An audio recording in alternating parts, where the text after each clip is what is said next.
Please read the disclaimer. XRP holders, Trump just did it again. Hello, beautiful people. Shalom, money makers. Let's get straight into the news. So, breaking: President Trump extends the US ceasefire with Iran indefinitely. Here's the statement. He says, based on the fact that the government of Iran is seriously fractured, not unexpectedly so, and upon the request of their prime minister of Pakistan, we have been asked to hold our attack on the country if Iran until such time as their leaders and representatives can up with a unified proposal. I have therefore directed our military to continue the blockade and, in all other respects, remain ready to be able and will therefore extend the ceasefire until such time as their proposal is submitted and discussions are concluded one way or the other. Taco, I don't know, but the crypto market reacted positively to this news when it came out. And as you can see, XRP is sitting at $1.45, up 1.4% on the day. Bitcoin actually got rejected again at similar levels. You can see it's twice been rejected here at the 78,364, up 2%. Ethereum up 2.68%. This will be very interesting to see. If Bitcoin can break through this, I think it will fuel the rest of the crypto market. So ceasefire continuing without a date. So we count down to that 2-week end. And now it's just wait and see for what the Iranians come back with and see if the US agrees with it or not. That's the current situation. I think it's better than going back to, the situation that we had before with the missiles and all that, but no clarity. And no clarity means that the markets will not have maybe confidence to rally. Whereas if we had a peace agreement, then confidence, right? But now it's up in the air. It's like, well, we'll see what's going to happen. And when there's uncertainty, when there's no clarity, that's when markets have a tendency to consolidate, to go up a little bit, down a little bit, up a little bit, down a little bit. So it's better than the worst case scenario, but this is not the best scenario, in my opinion. Maybe, I'll be wrong in the future, but right now, I don't see this as the amazing thing. It's okay. The Iranian state media says as long as the blockade persists, Iran will at least not reopen the strait. But that's the most important thing, right? That's what's affecting the oil prices. Right now we're at 89. So, all the fear mongers that said oil was going to 200, that never happened, right? But oil is still, at a higher level than it was a few weeks ago or a few months ago when it was at 50. But it's back to, let's say, where it was in October of 23,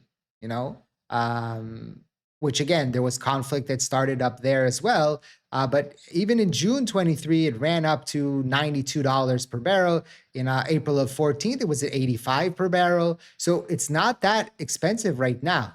People are like, oh, it's so expensive, oil, right? But we've had similar levels. Yes, in January of 26, it was at $50 a barrel. So that was pretty cheap. And that was helping inflation, but it's not that expensive. Like in September of 2023, October of 23, we were at similar levels.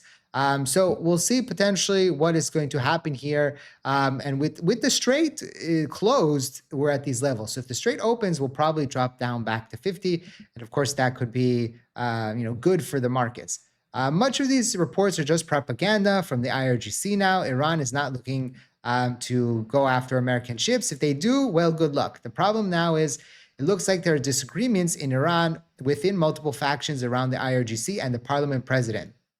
Until Iran actually presents a proposal, there is no negotiations. Report indicate that there might be some tomorrow, but until then, it's actually very bullish that Trump has declared an indefinite ceasefire. He obviously does not want to continue fighting, which is why he is giving them more time. But it's up to Iran now to come back to the table willing to negotiate.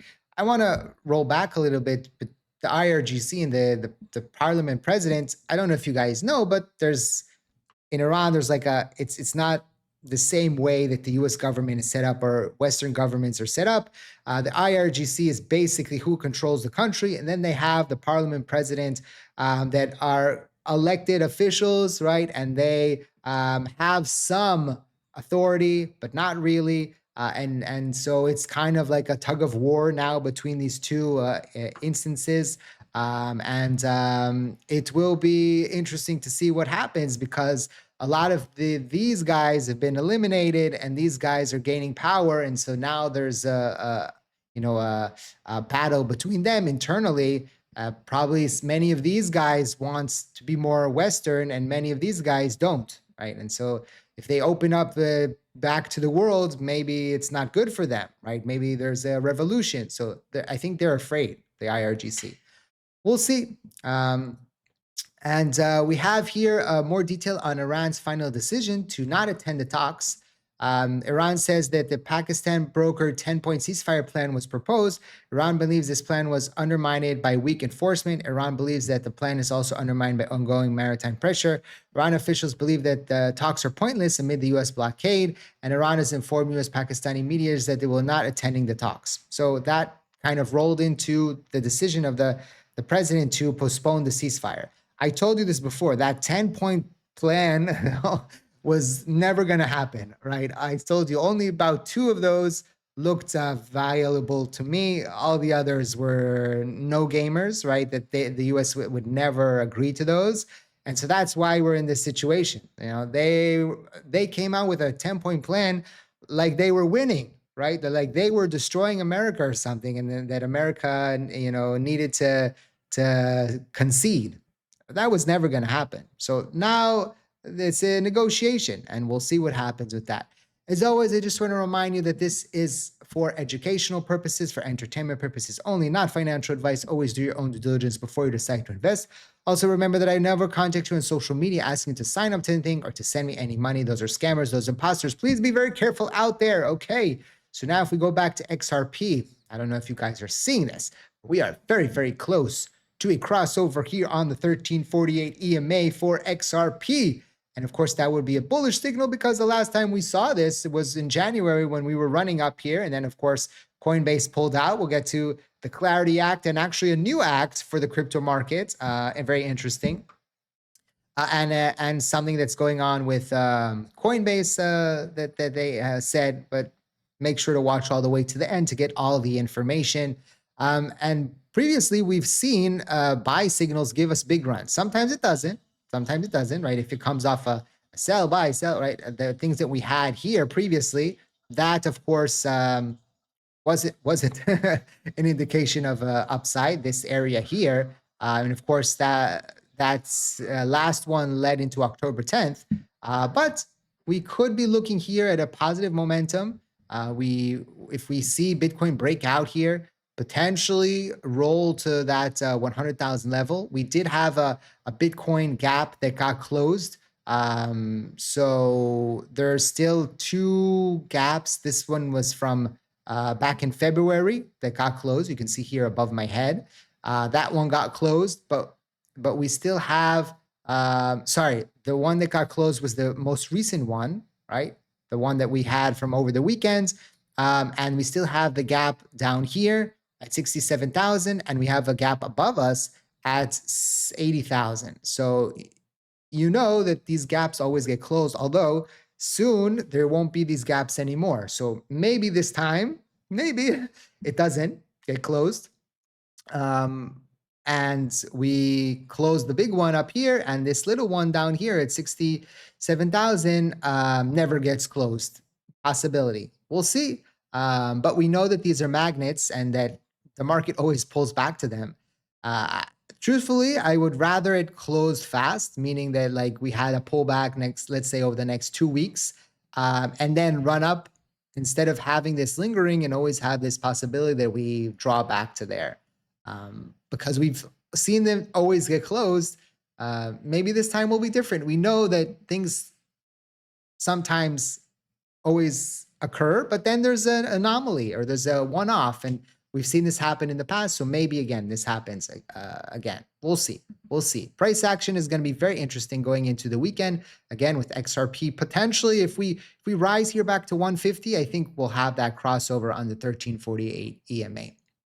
Before we continue, I want to remind you about our partner, BTCC. If you're interested in trading the market, we actually now have a 30% bonus on your first time deposit, meaning if you deposit $100,000, you get a $30,000 bonus, right, for trading. If you're interested, link is in the description down below, but please trade responsibly. You can make a lot of money, but you can also lose a lot of money as well. So make sure you understand the risks and rewards. If you do use my link, I will get a commission, so it helps us out here on the channel. Thank you for that. We've been a long-time partner with BTCC. And so they are my go-to trading platform. So if you're interested, link is in the description down below. Right now, this was also the Treasury Secretary also talking about the current situation. We'll jump over this. Because I got more I want to talk about. And we're already 10 minutes in. Oh my God. The Fed saying, or Warsh, potentially the new Fed chairman saying the Fed could cut long-term assets from its balance sheet. Fed chairman nominee Kevin Warsh says the Fed has not set a target size for its balance sheet and should gradually and cautiously reduce it, adding that it should not be holding long-term assets. If you remember, when Kevin's name was nominated, initially there was like, people were excited because he's pro reducing interest rates. But then they realized that he's anti quantitative easing, right? He's against the Fed buying up stuff and growing the balance sheet. And that is what many people were waiting for to potentially fuel the crypto market. And that's why initially it was a nice movement, but then it started pulling back because people started realizing that this was a possibility. He continues to talk about this, be conservative about this. We'll see what will happen. Again, there's a lot of factors. There's a lot of things that could fuel the crypto market. Quantitative easing was one of them. Does it have to come? No, but it would be a plus if we did have some sort of QE. So we'll see. But on the flip side, in his confirmation meeting, that's what it's called, confirmation hearing, Senator Loomis asked him this question. Do you believe that digital assets should be incorporated into our financial industry so Americans have new investment opportunities and consumer protections? Senator, digital assets are already part of the fabric of our financial services industry in the United States. Yes. Do you believe that digital... So we know that he's pro-crypto, and again, better have an SEC chairman that is a Fed chairman that is pro-crypto. We already have an SEC chairman that is pro-crypto. A Fed chairman, an SEC chairman that is pro-crypto, than ones that aren't. I got some comments yesterday that I said that the U.S. government is so pro-crypto, and a lot of people push back on that. But again, think about the second timeline. Think about where we were in 2022, 2023, right? They were going after the crypto market. It was anti-crypto. We would never see the initiatives that we're seeing now back then. So yeah, I mean, you can criticize the president and his crypto projects, and yes, he deserves criticism, but the difference between then and now is staggering. This is an update from Coinbase, actually, from Coinbase chief legal officer, saying you can't be for clarity and against rewards. It's one or the other. Time to choose. This concerns me a little bit. That we're seeing these kinds of remarks from Coinbase's top brass, chief legal officer. It concerns me that they might resist again with the law, with the Clarity Act. Can they affect it going through or not right now? I don't know. Will the banking committee wait for everybody to agree? I don't know. But again, this puts a little bit uncertainty on what could potentially happen. So we have to take that in consideration. Another thing that we got yesterday or this morning was Eleanor reporting that Representative Young Kim and Representative Liccardo unveiled the Bipartisan PACE Act to create a national payment license for fintechs and crypto companies. The bipartisan bill would let regulated state depository institutions and credit unions that conduct money transmissions to be regulated under a new optional framework overseen by the U.S. Comptroller's Office, right? The bill would permit these institutions to actual Federal Reserve payment services, aligning with Federal Reserve Governor Christo Waller's skinny master accounts concept, which Kraken gained earlier this year. The bill also gives the Federal Reserve Board and not the individual reserve banks final decision-making authority over skinny master account applications. remember, Ripple filed for these bank accounts, for these to have these master accounts as well. It also looks to reduce costs for consumers, which often end up paying fees passed down layers of banks just to access ACH.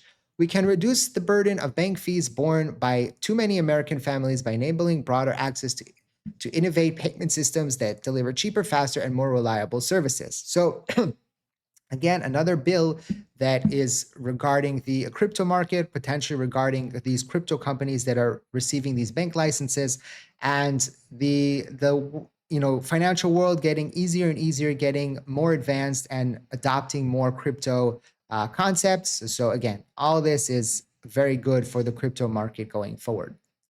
Now let's talk a little bit about potential, what can happen. We talked about the sell in May and go away, that saying. Actually, in election years, midterm election years, this has been the case where the market has fallen into these traps and selling off. It happened in 2018. It happened in 2014, actually, and also in 2022.